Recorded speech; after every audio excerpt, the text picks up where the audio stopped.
sower went out to sow. And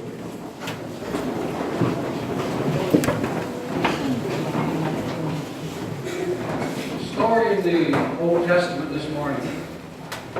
Very interesting, very unusual. Not a story you hear a lot all the time, not a kind of story you hear all the time. But there's some simple principle in here that I think we should understand as children of God. Something you see in the heart of David here in this story is a heart of mercy, and a heart of compassion, and a heart of understanding, even toward his enemy. We've seen his story unfold. We actually have seen the story of King Saul unfold. How he started off as a very good king. He was anointed by God, fought a lot of great battles, helped his country, Israel, get some victories over the enemy, the Philistines. But then his heart began to change. He began to be proud. And eventually, as we've learned the last couple of weeks, he lost the anointing that he had with God. The Lord departed from him. And the one who had been his close friend, and the one he supported, David, now became his enemy. And David, who had been the ally of the king, who had been the ally of the king, now became his enemy. So that was the situation. David now had God's anointing. And Saul was trying to chase David and kill him because he was intimidated by him, threatened by him. He knew that David would be king one day. And he said, I don't want that to happen yet. He's trying to kill David. He has 3,000 men chasing David and his little band of 400 men.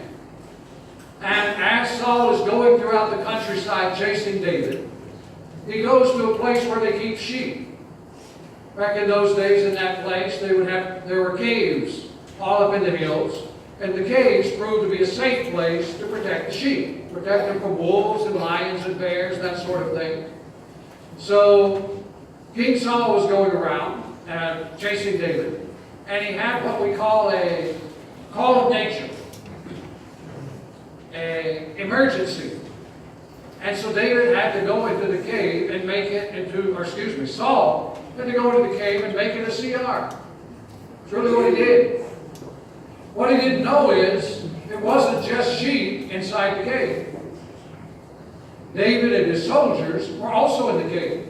Now, of course, it's dark in there. They couldn't tell. He heard things moving around. He heard sheep there. He didn't know that David's 400 men were there too because of the other noises there. And I'm sure he was concentrating very much to make sure he got the job done there inside the cave. So he didn't notice David. It was a perfect opportunity for David to get rid of his enemy. And those who were with David, his assistants and those the guys he had, the generals under him, they said, now's your chance, David. Get rid of it. Kill him. Then the kingdom will be yours. Maybe David was tempted, but he remembered two things. He remembered that Saul had had God's anointing before. And it wasn't his job to decide when it was going. It was God's job. He said, let the Lord judge between you and me. He also had pity. Who wants to go down in battle while you're on the CR? While you're on the toilet? Imagine the humiliation. Imagine the shame. Not just that would come upon Saul and upon his family, but upon the whole country. No, Israel. That's the country whose king died fighting on the toilet. Yeah, right. It would be a humiliation forever. And David knew if he was going to get the throne, that humiliation would go to him. So David, out of that probably, but also just simply out of compassion. I don't want this man who I used to have fellowship with to end up dying on the toilet. Dying in the CR. I don't want that to happen. So he had mercy, and he didn't hurt him. And he just showed his kindness, showed his compassion. Even though the man was so much his enemy and had 3,000 men trying to kill him. David's compassion and mercy was bigger than that. So he let him go. He made sure that he knew what had happened so that he would hopefully stop chasing him. Saul did stop chasing David for a little while. But the main thing I want us to see is, let's have compassion for others. Even when somebody's saying, oh, do something wrong to that person, make that person look funny, or make him look bad. Have compassion. Understand that it's not good to make people humiliated. It's not good to make them feel shame or to look bad in other people's eyes.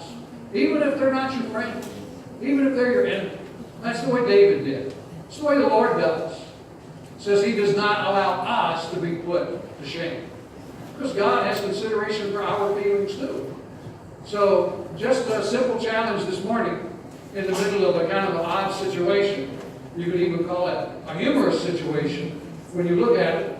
Have some consideration for the people around you. Try not to let, if you can help it, don't let them become places where they're ashamed and humiliated. Doesn't feel nice. Let's try to help people find the goodness of God in their lives. Okay? Amen? Yeah. Okay, let's stand up.